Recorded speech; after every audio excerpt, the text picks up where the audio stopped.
Bonjour et bienvenue dans cette petite vidéo de présentation des cuves Duraplace GNR ou gasoil DFS.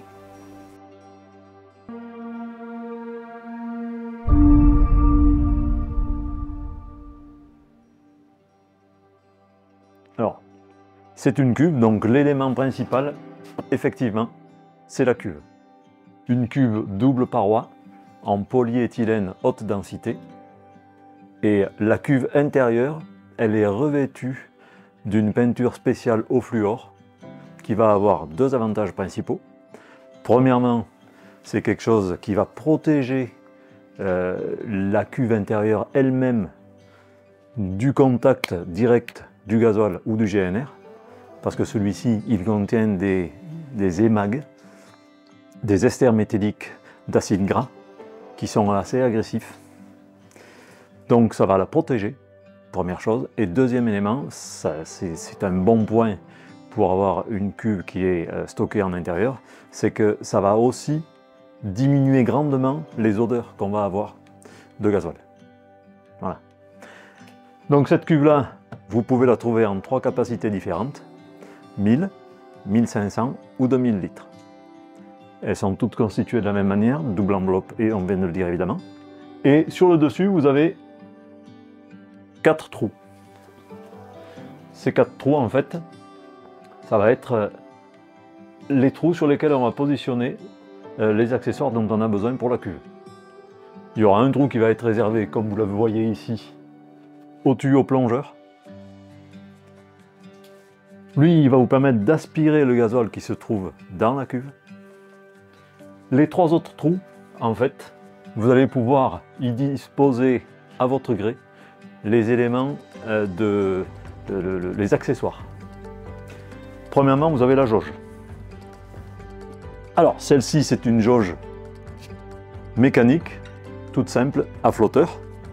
Donc, lorsque vous la positionnez sur son emplacement, le flotteur, il va descendre au fur et à mesure que le liquide se vide à l'intérieur de la cuve, et elle va indiquer un niveau plus faible. Voilà. Puis quand on va la remplir, au contraire, le flotteur va remonter parce que le niveau de gasoil remonte à l'intérieur. Et tout simplement, le cadran va afficher plus. Voilà, comme vous le voyez. Le deuxième élément, c'est les vents à siffler. Donc, les vents, c'est tout simplement l'accessoire qui permet de sortir l'air de la cuve lorsqu'on remplit et d'aspirer de l'air quand c'est nécessaire au moment où on vide. Donc, cette circulation d'air, ça permet tout simplement de compenser la baisse de niveau ou la remontée de niveau de liquide dans la cuve. Celui-ci est un peu particulier parce qu'en fait, il va permettre de détecter la fin de remplissage de la cuve quand on vient vous livrer. Parce que l'air qui est à l'intérieur de la cuve, il va être propulsé à l'intérieur de ce tuyau et il va siffler. Et au moment où ça va stopper de siffler, ça veut dire qu'on a le liquide qui vient d'arriver au niveau du tube. Comme il est arrivé au niveau du tube, on est vous voyez, on est quasi à la fin de remplissage de la cuve, donc il va falloir que le chauffeur fasse attention, se méfie, pour éviter les débordements. Ça va être un signal d'arrêt. Voilà.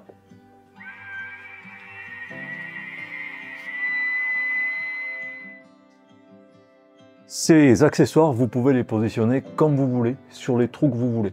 Vous retirez le bouchon central, qui est là, et que je peux vous montrer ici. Voilà. C'est tout simplement ça, hein. Je visse, ou je dévisse pour le retirer, tout bêtement.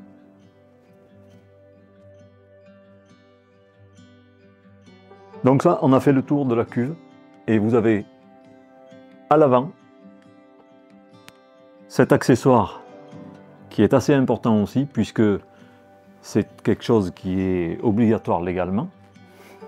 Il faut qu'entre les deux enveloppes, on soit capable de détecter une perte d'étanchéité. Donc, cet accessoire-là, ça s'appelle le détecteur de fuite. Il va déclencher une petite alarme rouge s'il y a une détection de produit entre les deux parois de la cuve. Donc ça va vous alerter. Voilà, on a fait le tour de la cuve elle-même. D'accord? Ici, on a une 1500 litres. Évidemment, on peut acquérir la cuve nue, mais aussi, et c'est souvent le cas, on peut l'acquérir avec tout le système de pompage et de distribution qui correspond.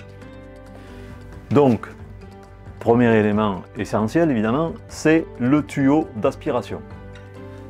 Lui, il plonge à l'intérieur de la cuve jusqu'au fond pratiquement. Il est muni d'une crépine avec un clapet anti-retour. Et il va permettre d'aspirer au moment où on va déclencher le fonctionnement de la pompe. Quand la pompe aura respiré le produit, le clapet anti-retour va stopper le retour de ce produit vers la cuve. Donc au déclenchement suivant, la pompe va aspirer beaucoup plus facilement. Ensuite, on arrive sur la pompe.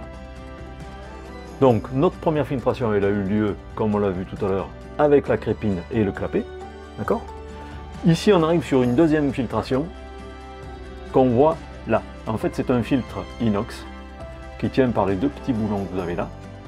C'est un tamis, donc vous déboulonnez, vous retirez, vous nettoyez le tamis à la soufflette ou au pinceau, et puis vous le repositionnez et vous resserrez vos écrous, vos boulons, pardon. Ça va être la première filtration, la deuxième filtration après la filtration du clapet crépine. Puis le produit va être encore filtré ici, beaucoup plus fin, parce que là on va arrêter toutes les particules supérieures à 30 microns, et on va stopper toutes les particules d'eau. Et ça c'est très important, parce que les particules d'eau dans un moteur moderne avec une injection moderne, ça peut faire de gros dégâts.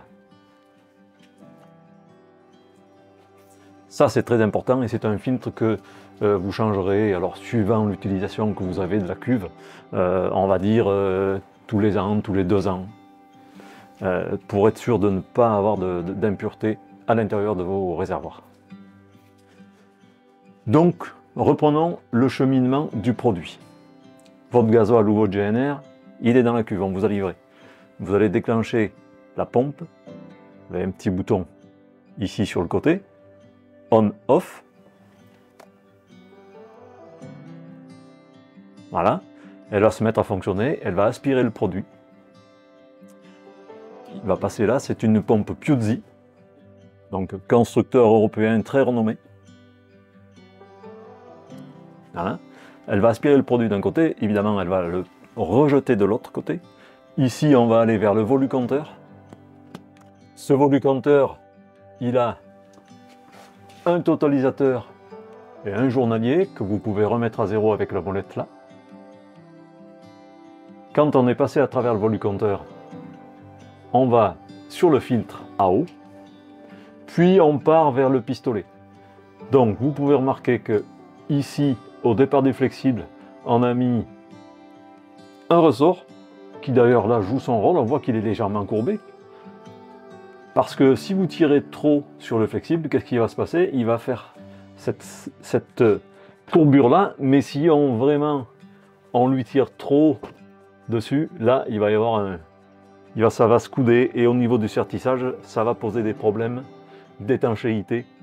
Pas tout de suite, mais dans quelques utilisations, etc. Ça va pas rester étanche très longtemps. Alors qu'avec le ressort, on minimise complètement cet effet de coude. On a 6 mètres de flexible. Ces 6 mètres de flexible, c'est évidemment un flexible spécial carburant. Et on retrouve le même ressort de ce côté-là. Pour éviter là aussi que lors des tensions, on ait des problèmes de coude au niveau du sertissage. Tout de suite après, on a le raccord tournant. Donc vous voyez, le pistolet peut tourner dans tous les sens. Ça ne gêne pas. Donc on n'a jamais d'effet de torsion trop important sur le flexible lui-même. Le pistolet va être libre. Vous le positionnez dans votre réservoir comme vous savez faire à la station. Vous appuyez sur la gâchette, ça va enclencher. Et lorsque le réservoir sera plein, comme à la station, lui c'est un pistolet automatique qui va déclencher au moment où le réservoir sera plein. Donc vous êtes tranquille, il n'y aura pas de débordement intempestif.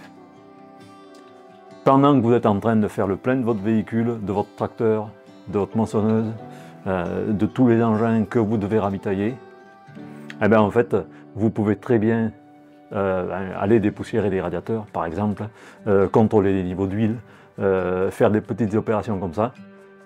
Vous n'êtes pas astreint à la surveillance du remplissage. Tout ce système qu'on vient de voir, il est posé sur une platine métallique que vous voyez là, et qui va permettre de tout centraliser. Il faut savoir que sur certains modèles, cette platine-là, en plus, vous pouvez la trouver dans une armoire métallique verrouillable à clé. Donc ça va vous permettre d'être un petit peu plus sécurisé, éventuellement. Un autre modèle de cuve aussi, avec son système de pompage, un petit peu spécial, qu'on peut positionner, par exemple, ici, sur ce bouchon. Tout le système de pompage et de filtration que vous voyez là, en fait, il va être réparti ici, sur un bloc, et tenu par ce capuchon. C'est une pompe de 120 volts, reliée tout simplement avec ce petit câble que vous branchez soit sur une prise à proximité, soit avec une rallonge. Par exemple, ça pourrait être ici ou là.